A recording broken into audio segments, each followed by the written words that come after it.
Semana pasada fui testigo directo, ¿verdad?, de esta celebración global, y ahora que estábamos viendo el video, fue algo realmente hermoso, ¿verdad?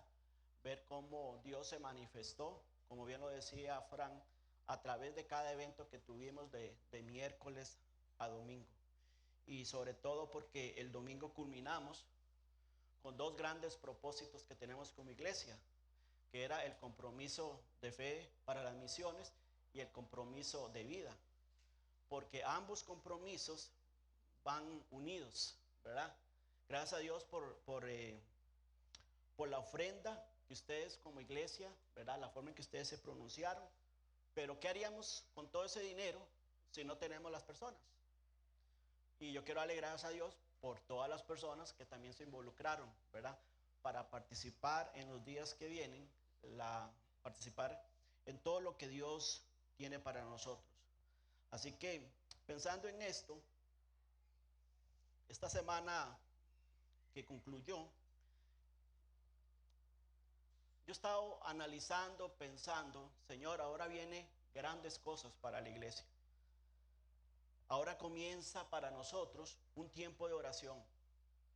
Un tiempo de oración porque necesitamos buscar la dirección, necesitamos buscar la guía del Señor.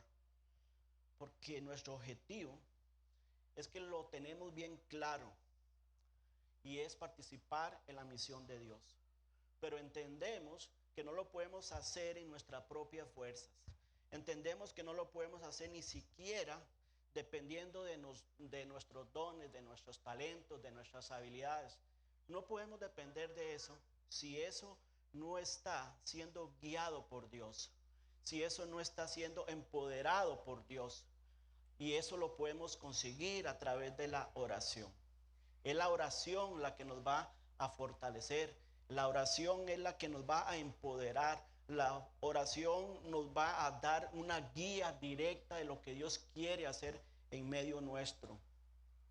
Yo quiero antes también nuevamente extender mi agradecimiento a todas las personas que participaron en esta celebración global, a todo mitad de iglesia o más que de alguna u otra forma participaron para hacer posible esta celebración.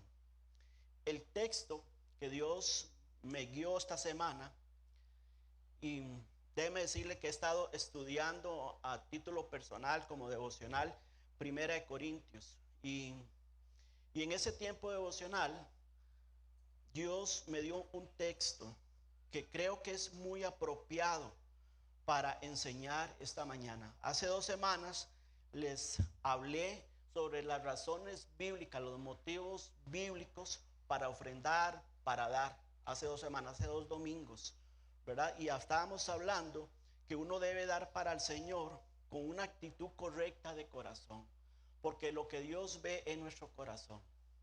La ofrenda adquiere valor para Dios cuando lo hacemos de corazón. Cuando entendemos que primero debemos entregarnos al Señor, vivir vidas para el Señor, y que como resultado de esa relación con Dios podamos entonces también dar al Señor. Estuvimos viendo hace 2 semanas eso. El domingo pasado, por supuesto, estuvimos en la celebración global, y pensando en esto, ¿y ahora qué sigue para la iglesia?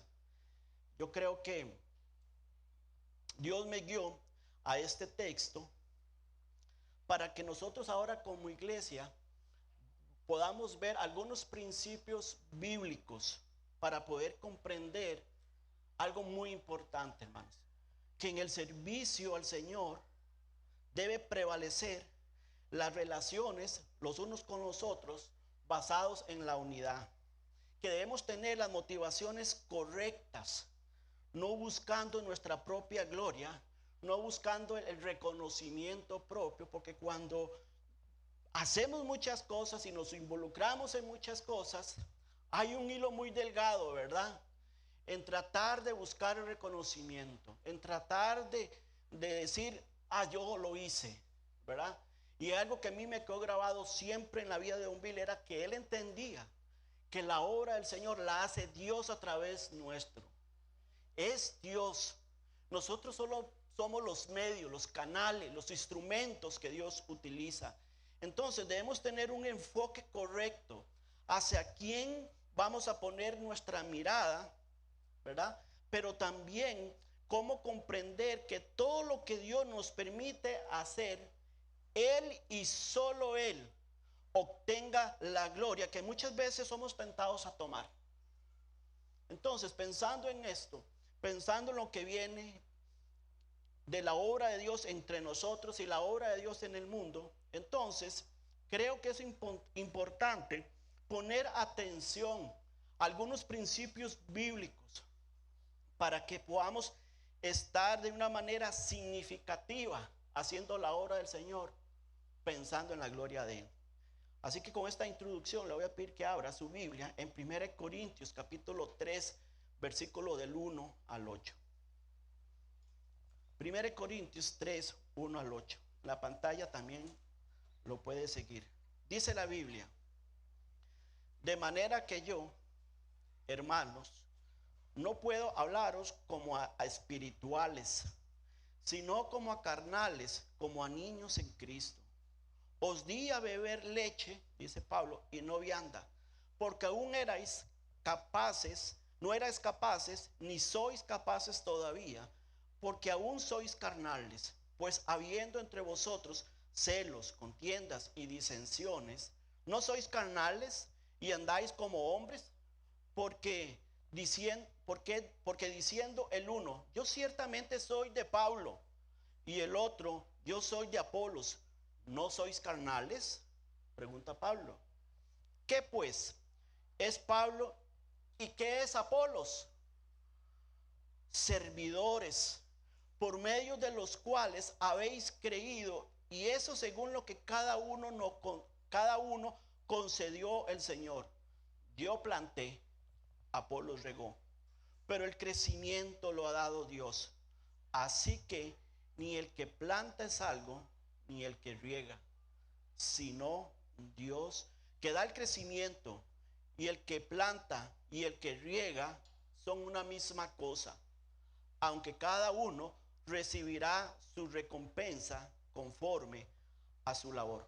Pablo en este texto está reprendiendo a la iglesia de Corintios, porque esta iglesia tenía celos, tenía contiendas, tenía divisiones, y eran una muestra de una actitud carnal en lugar de tener una actitud espiritual.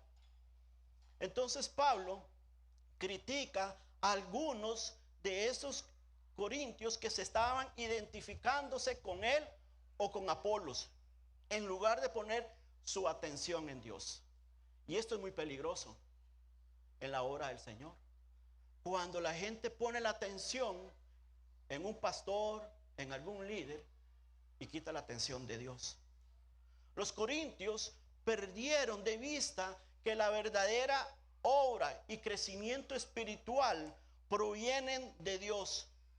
Y ellos estaban siguiendo a sus propios maestros favoritos.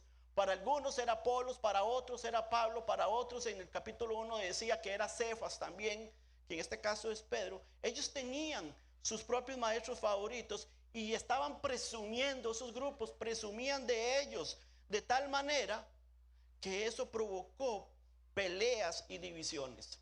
Entonces Pablo les escribe sobre la verdadera visión en el ministerio. Y eso es muy importante, aprovechando la coyuntura que la iglesia vive hoy, aprovechando y teniendo claro que Dios va a hacer grandes cosas en medio nuestro, aprovechando todo lo que Dios tiene para esta iglesia, aprovechando lo que Dios va a hacer a través de cada uno de ustedes y a través nuestro. Es muy importante entonces establecer algunos principios bíblicos que Pablo nos enseña acá. Y por eso decía que el mensaje se llama Juntos es Mejor. Cuando yo observé la semana pasada todo lo que se hizo, y yo decía, qué bueno cuando la iglesia se une. Qué buen espíritu hubo entre todas las personas que se juntaron a servir. Los líderes de comisiones, la gente que tenía trabajo, mucho trabajo, muchos de ellos trabajaron muchos, pero cada quien puso, como dicen, un grano de arena para que esta celebración fuera de la forma en que fue y cómo Dios se manifestó. Ahora imagínense, si eso era un evento visible, ¿cuánto más, pregunto yo, cuánto más debemos establecer esa forma de unidad y esa forma de servir en la obra del Señor, en la obra diaria, en el día a día de la iglesia y en lo que viene? Entonces, juntos es mejor cuando tenemos un cambio de mente y corazón. Pablo dice en el versículo 3, porque aún sois carnales, pues habiendo entre vosotros celos, contiendas y disensiones. Entonces Pablo Díaz hace la pregunta, ¿no sois carnales y andáis como hombres? Sabe, hermanos, estos son los más desalentadores problemas que puede tener una iglesia. Esos son los peores problemas que un pastor se enfrenta cuando está dirigiendo una iglesia. Los celos, las contiendas, las disensiones. Porque los celos son las actitudes equivocadas del corazón, en primer lugar. Los celos son las actitudes equivocadas y envidiosas del corazón, que residen ahí, en el interior de una persona. En otras palabras, los celos hablan de la condición emocional que hay en un corazón, y las contiendas, las divisiones, es lo que expresa al final esa condición de corazón. Eso es lo que Pablo está diciendo. Había internamente en los creyentes de Corintios, habían celos. Y unos celos que normalmente usted sabe que los celos llevan a la envidia. A la envidia de formar grupos como estaba pasando aquí, de enfocarse en hombres y no en la obra de Dios. Entonces Pablo hace una reprensión. Y Pablo nos está diciendo a nosotros que esa actitud va a causar problemas en la iglesia. Y lo que Pablo establece es que va a crear divisiones, es que lo que va a crear es fracciones. Y pensando en MacArthur acerca de este versículo, él escribe lo siguiente. Dice, el gran obstáculo al que nos enfrentamos los cristianos son las actitudes envidiosas, porque son el puente, dice, que usa el mundo para alcanzarnos.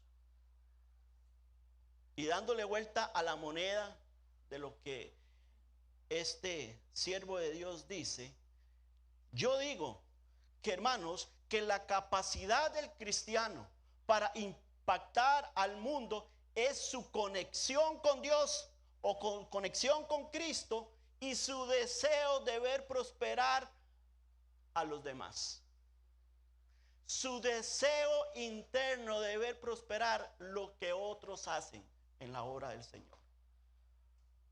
Hermanos, los celos bíblicamente es un reflejo de la inmadurez espiritual. No importa, escuche, no importa cuánto conocimiento usted pueda tener de la Biblia, porque, hermanos, la madurez espiritual no solo se mide por lo que sabemos, sino por lo que ponemos en práctica. Tú puedes conocer la Biblia, puedes tener gran memoria de la palabra de Dios, puede tener principios bien claros, pero si esos principios, si ese conocimiento no se llevan a la práctica, yo pregunto, ¿dónde está la madurez espiritual? ¿Qué hago yo con conocer la Biblia si no practico lo que ella dice? ¿Puedo decir que soy un cristiano maduro? Muchos se jactan del conocimiento bíblico, pero muchos no se ven, que no viven lo que conocen. Ese es el cuidado. Es el cuidado que usted y yo debemos tener. El conocimiento es importante, pero la práctica lo es aún más. Los celos son como el cáncer. ¿Has visto el problema del cáncer? El cáncer tiene muchas formas y efectos que destruyen el cuerpo humano. Tarde o temprano, los celos van a corromper, hermanos, la moral. Los, los celos corrompen la moral, debilitan las relaciones interpersonales, apagan la vida de oración.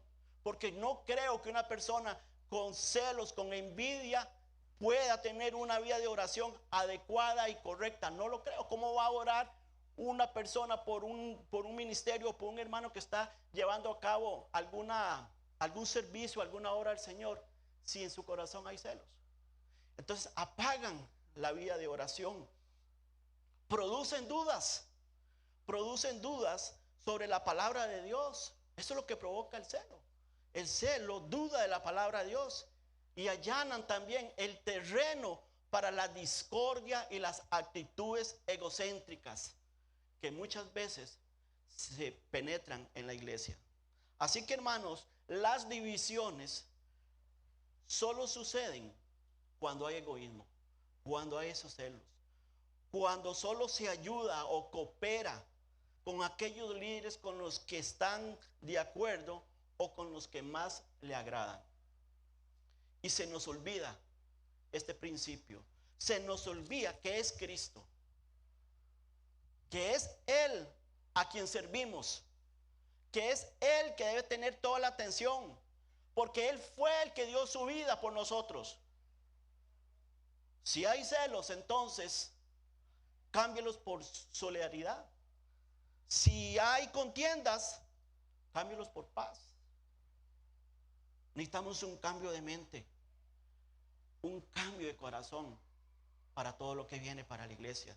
Necesitamos fortalecer nuestro corazón espiritual para poder ser instrumentos de Dios y poder servir en la misión de Dios. Otro punto importante aquí, hermanos, es que juntos es mejor cuando hay un cambio de perspectiva. Dice Pablo en el versículo 4 al 7, dice: porque diciendo el uno, yo ciertamente soy de Pablo, y el otro, yo soy de Apolos, ¿no sois carnales? ¿Qué pues es Pablo y qué es Apolos? Servidores por medio de los cuales habéis creído, y según lo que a cada uno concedió el Señor. Yo planté, Apolo regó, pero el crecimiento lo ha dado Dios. Así que ni el que planta es algo, ni el que riega, sino Dios, sino Dios, sino Dios, sino Dios que da el crecimiento. ¿Sabes? La cura para los celos, la cura para las divisiones, es apartar en primer lugar nuestra mirada de nuestro yo, de mirar para adentro. Es también apartar la mirada de los pastores, de los líderes, de los grupos, y dirigirla hacia Dios. Eso es lo que Pablo está diciendo. Dirigir la mirada hacia Dios, a ese Dios que nosotros decimos que glorificamos, que alabamos y que honramos.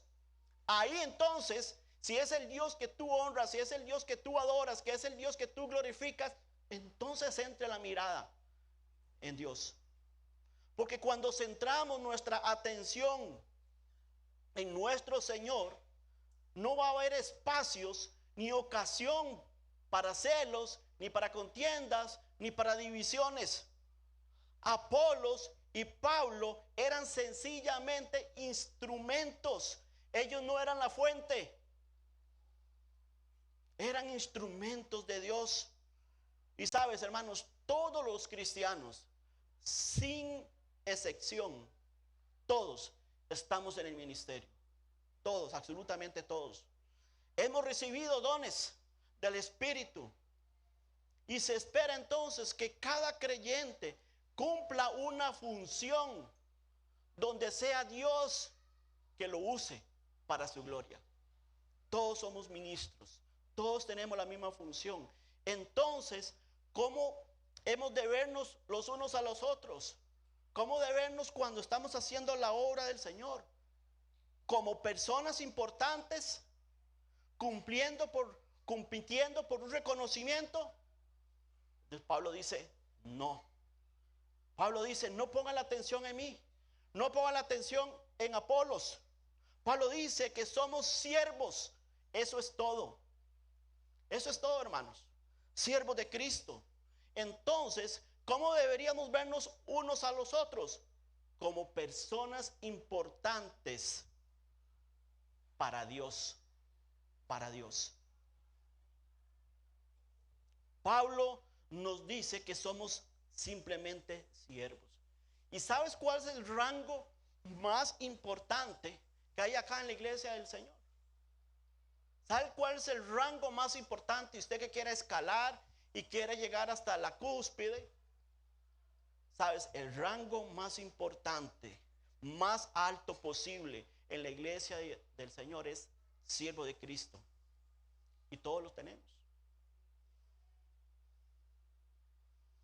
Yo soy un siervo de Cristo.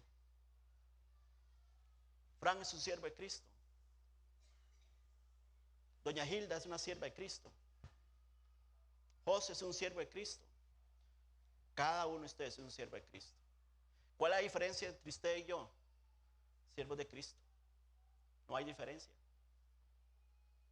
Somos siervos de Cristo. Así es como tenemos que vernos. Y lo digo con mucha vehemencia, porque hay un hilo muy delgado. Hay un hilo muy delgado entre vernos como siervos de Cristo y buscar nuestro reconocimiento. Hay una lucha. Sí, hay una lucha. ¿Por qué? Porque la carne dice otra cosa.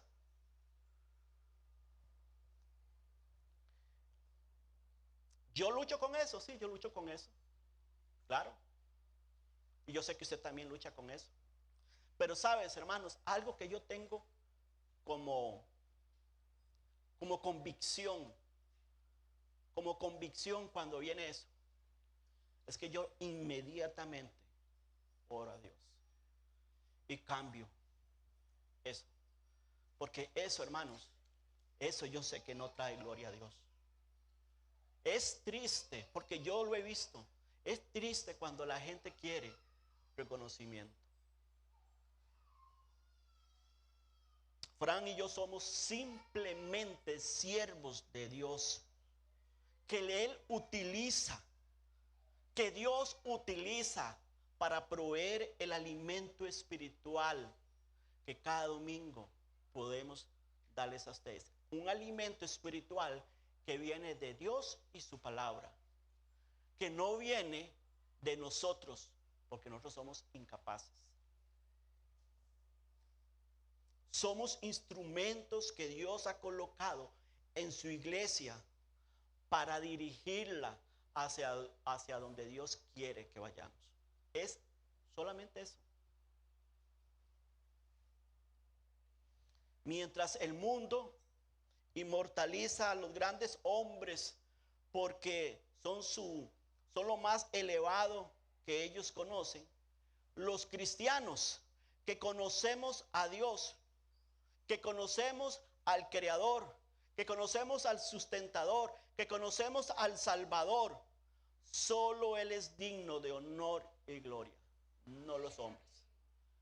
Que sean el mundo que ponga a sus hombres como ídolos, pero nosotros los cristianos es al Señor Jesucristo al que honramos honor y gloria. Por lo tanto, no hay necesidad de competencia. Iglesia, no hay necesidad de competencia. No hay necesidad de rivalidad en ningún sentido. Todos somos siervos de Cristo realizando diferentes tareas, pero unidos en una misma causa. Y sabemos claramente que la causa es la misión de Dios. Unidos.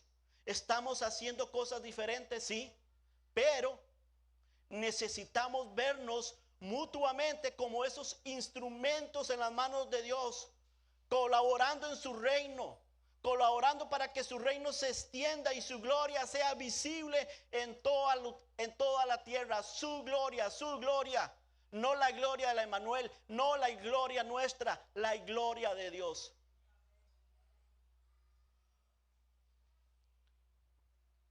Cada cosa que hacemos para el Señor, Él debe ser glorificado. Él tiene que ser glorificado. Algunos siembran, otros riegan, pero Dios produce el crecimiento y el fruto. Creo que cuando trabajamos juntos, como pasó la semana pasada, nos vamos a fortalecer mutuamente. El que evangeliza, siembra. El maestro de la Biblia, riega. Tomando en cuenta lo que Pablo está diciendo. El que evangeliza, siembra. El maestro de la Biblia, riega. La pregunta es, ¿cuál de los dos es más importante? ¿El que evangeliza o el que enseña la Biblia? El maestro que enseña la Biblia. La respuesta de Pablo es, ni el uno ni el otro.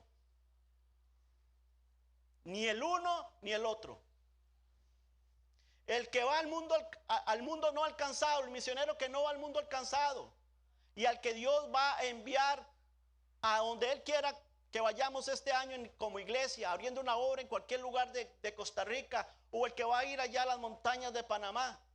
¿Cuál es la diferencia? Aquel misionero que está en un país no alcanzado al que está en Panamá, al que está sembrando acá. Ninguno. El que está allá es siervo de Cristo. El que está acá es siervo de Cristo. Lo importante no es lo que cualquiera de los dos puede hacer, sino lo que Dios puede hacer. Lo importante no es que el que evangeliza sea la persona más importante, ni el que el maestro de la Biblia sea más importante. Lo importante es solo lo que Dios puede hacer. Solo el Señor puede tomar la verdad y cambiar las vidas, ¿cierto? Los que evangelizan y los maestros de la Biblia no pueden cambiar los corazones y las mentes de las personas, ¿no es cierto? Entonces, ¿de qué nos jactamos? Solo Dios puede hacer que las personas sean diferentes o no. Nosotros solamente somos ese medio que Dios quiere usarnos para transmitir el mensaje de su palabra. Nada más. De lo demás, del crecimiento, se encarga Dios. De la convicción de pecado de una persona que no conoce a Cristo, se encarga el Espíritu Santo. De la madurez espiritual, se encarga también Dios a través de su palabra. No hay lugar, entonces, por lo tanto, no hay lugar de competir. Debemos colaborar y confiar en que Dios es quien obra en aquellos a quienes servimos. Esta perspectiva, hermanos, del ministerio es lo que nos hará ser una iglesia centrada en Dios. Muchas veces decimos este nombre. La iglesia Emmanuel es una iglesia centrada en Dios y en su doctrina. Y eso es parte importante. Pero en la práctica, si en la práctica hay celos, si en la práctica hay envidia, si en la práctica no nos vemos todos como iguales, ¿estamos centrados en Dios? ¿Una iglesia centrada en Dios? No.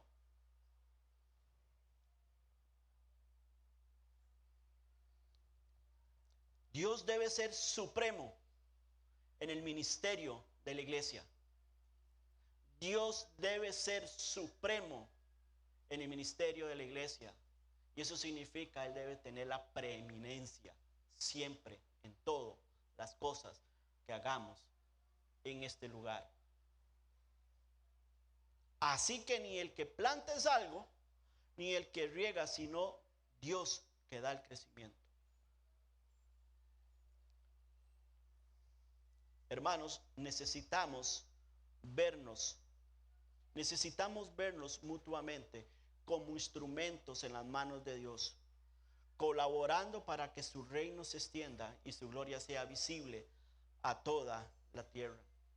Hermanos, cuando estamos haciendo la obra de Dios en su iglesia y en el mundo, el crédito solo le corresponde a Dios. El crédito no le corresponde ni a sus pastores, ni a los líderes. No, el crédito le corresponde solo a Dios.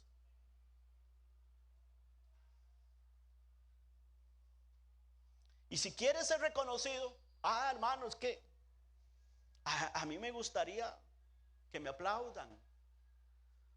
Hermano, es que yo sé lo que usted está diciendo, pero debería mencionarse mi nombre. Bueno, si usted quiere reconocimiento, entonces le voy a decir cómo lograrlo. Si quiere ser reconocido, entonces Dios debe tener cada vez mayor importancia en usted. ¿Se fijó? ¿Comprendió? Si quiere reconocimiento, Dios debe tener cada vez mayor importancia en usted y usted menos. Cuando los discípulos de Juan el Bautista, recuerdan, ese pasaje Fran lo mencionó hace 3 semanas. Cuando los discípulos de Juan el Bautista llegaron a decirle que Jesús estaba bautizando al otro lado del río, y toda la gente, decían los discípulos, venían a Juan, que venían a él. Y el ministerio de Juan, de alguna manera, a los ojos del mundo, podría verse que estaba siendo socavado. Pero cuando los discípulos vinieron y le dijeron que Jesús bautizaba y más gente llegaba a él, Juan respondió en Juan 3:39, 29:30, parafaseando estos 2 versículos, lo digo así. Juan respondió así: me gozo, me alegra, me regocijo que Jesús tiene éxito. Él debe ser cada vez más importante, mientras yo menos. Eso es lo que él dijo, en otras palabras. Él tiene que ser más importante y yo menos. Si usted entonces quiere reconocimiento, pues aquí tiene la fórmula. Que usted, como dice Juan el Bautista, mengüe y que Cristo sea más importante. Entonces, ¿por qué? Porque la gente va a ver a Cristo y no te va a ver a vos. La gente va a reconocer que es Cristo el que está trabajando en su vida. La gente va a reconocer que es Cristo el que está cambiando su vida. La gente va a reconocer que es Cristo el que te ha empoderado y te está llevando hacia ese estilo de vida. La gente va a reconocer que es Cristo el que te está usando para ir al mundo perdido. Juan entendía que su ministerio en esta tierra era para glorificar a Dios. Y entonces cada oportunidad que usted tiene para servir al Señor, debe hacerlo pensando en la adoración a Él. Antes de conocer a Cristo, dígame si esto no era una realidad. Por lo menos en mi vida lo era. Antes de conocer a Cristo, nosotros teníamos una plataforma para buscar nuestra propia gloria, ¿o no? Cuando yo no tenía a Cristo, yo buscaba mi éxito, ser reconocido. Sin embargo, cuando Cristo entró a nuestras vidas, esa plataforma debe ser hoy usada para gloria de Él. Debe ser usada para mostrar su grandeza, no la nuestra. Esa es la lucha que todos tenemos en la vida diaria.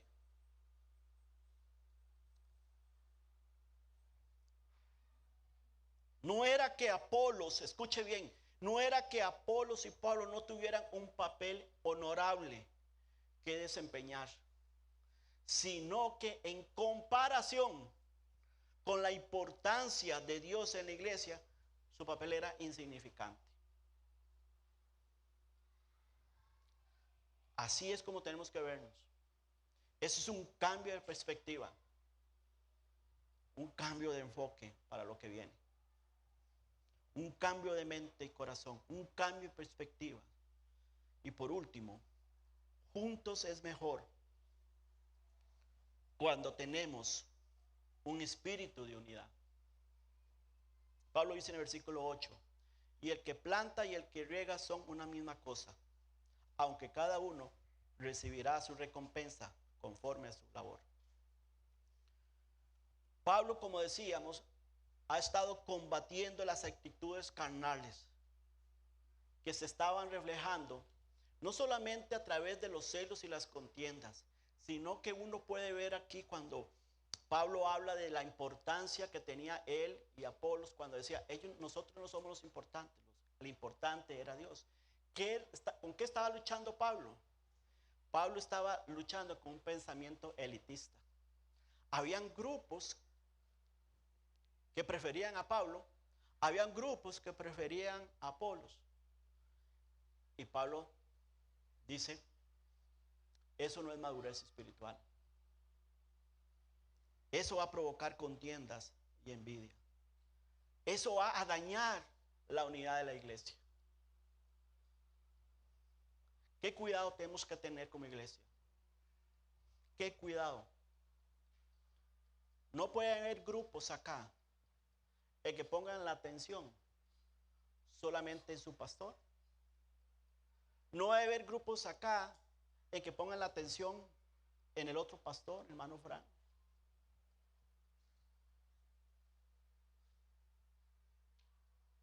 Eso es elitismo. Y eso causa división. Acuérdese, es la gloria de Dios lo principal de la iglesia. No la mía ni la de Frank. Es peligroso, hermanos. Entendemos que cada uno tiene sus propios dones y talentos. Pero a ambos Dios nos le place usarlo. Ni soy yo más que él, ni él soy más que yo. Ni ninguno de los dos es más que ustedes. Somos siervos de Cristo. Punto. Punto. Y cuando entendemos esto y nos unimos como iglesia, lo que se dice en el mundo, esa sinergia, pero es una sinergia espiritual, la que Dios va a usar para extender su reino, para llevar a cabo todo lo que Dios va a poner en el corazón de los pastores para hacer en los próximos meses. Tiene que haber un espíritu de unidad. El que planta y el que riega son uno. Es lo que está Pablo diciendo. Son uno. La unidad empieza por nosotros. Somos uno. Y entonces tiene que haber unidad de propósito. El que planta y el que riega son uno. Uno en propósito. Es decir, yo no puedo ir por esta calle y Fran va por esta otra. No, uno en propósito. Tiene que haber uno en edificar la fe en la gente. Tenemos que vernos como una iglesia que también entienda que somos uno en engrandecer y glorificar a Dios. Uno en dependencia de Dios. En dependencia de Dios. El miércoles en casa de oración, que dicho sea paso, ¿verdad? Como les dije a los hermanos, frase de don Oscar, con los misioneros se fueron la gente. El miércoles muy poca gente. Pero yo le decía a los hermanos, pensando en todo esto, porque yo sé, no nos hemos sentado a hablar todavía, Fran y yo, pero sé que él tiene muchas cosas en su corazón, y yo también tengo muchas cosas en mi corazón, donde vamos a unirnos y vamos a reunirnos, vamos a orar y vamos a conversar. Pero sabes, hermanos, una de las cosas que Dios puso en mi corazón estos días, es que la iglesia necesita un ministerio de oración. Es la oración la que nos va a empoderar, ¿no es cierto? La iglesia tiene ministerio de matrimonios, de niños, de jóvenes, de adultos, adultos mayores, de todo lo que usted se puede imaginar, red de apoyo, discipulado. Y yo dije, Señor, ¿y de intercesión? ¿De intercesión? Uno, en depender de Dios. Uno, en el mensaje, predicar a Cristo crucificado. Pablo lo dice ahí mismo en Corintios, que él no se preocupó por ir a ellos con sabiduría humana, sino por ver a Cristo crucificado, por hablar de Cristo crucificado. Ese es el mensaje. Uno, como pueblo y familia de Cristo, y uno en misión. Entonces, juntos es mejor cuando plantamos y regamos entendiendo que somos uno. Así que tenemos la tarea de no ser medios de división, sino medios de unidad alrededor de la misión de Dios. Pablo lo dijo en 1 Corintios 1:10, él dice, os ruego, hermanos, por el nombre de nuestro Señor Jesucristo. Estas palabras son importantes. Os ruego. Es un clamor.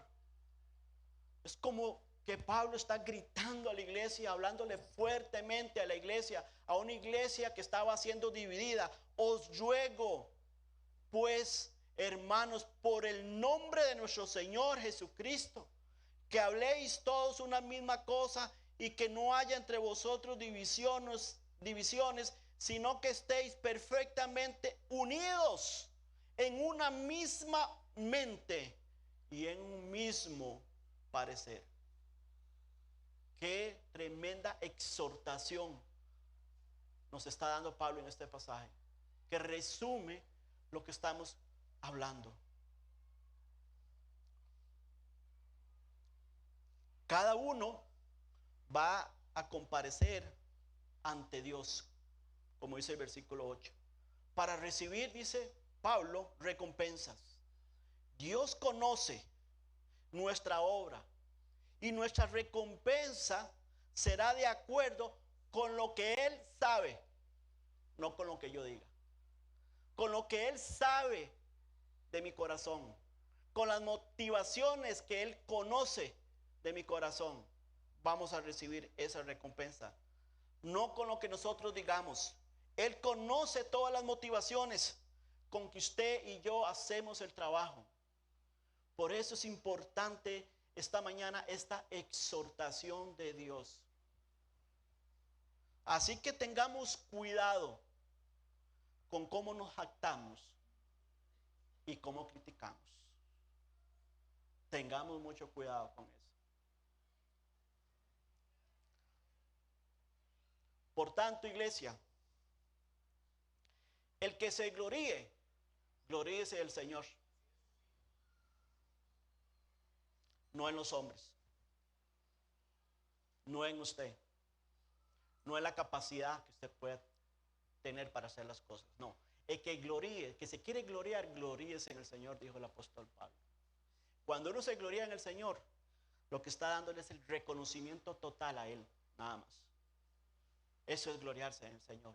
Señor, gracias por darme este privilegio de servirte a ti. Reciba la gloria, la honra y la alabanza. Me gozo, Señor, por lo que estás haciendo a través de mi vida. Eso es gloriarse en el Señor. Con respecto al futuro de nuestra iglesia, confío en que Dios nos guiará hacia grandes cosas para su gloria, usando cada persona que hizo ese compromiso de fe para las misiones y también ese compromiso de vida. Que dicho sea de paso, hermanos, yo me alegro por el compromiso de vida que hicieron ustedes. Pero tengo una observación. Tengo una observación. En ese compromiso de vida, muchos no pusieron el nombre. Por ejemplo, cuando habla de me comprometo a orar por los misioneros, hay 14 personas que no colocaron su nombre. En comprometerse a formar parte de las actividades misionales de la iglesia, hay 10 personas que no pusieron su nombre. Cuando hablamos de compartir el evangelio donde me muevo cada día, hay 12 personas. Cuando me comprometo a descubrir cuáles son los dones y talentos, hay 8 personas que no pusieron su nombre. Y algo muy importante en la última, siento que Dios me está llamando a ir a otro lugar como misionero. Hay 4 personas que no pusieron su nombre. Y yo lo que quiero decirles es que ya sea que me busquen, usted sabe si puso o no puso su nombre, que me busque o al final allá en el centro de información solicite una boleta y escriba su nombre y vuelva a llenarla. ¿Sabes por qué, hermanos?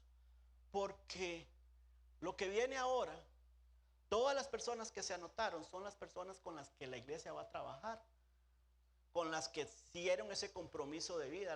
El compromiso de vida significa las personas que están dispuestas a estar en misión de Dios. Y si tal vez usted por A o por B no la llenó o la dejó ahí, pues también le animo a que busque una boleta y la llene y nos la entregue. ¿Por qué? Porque cuando vamos a hacer, por ejemplo,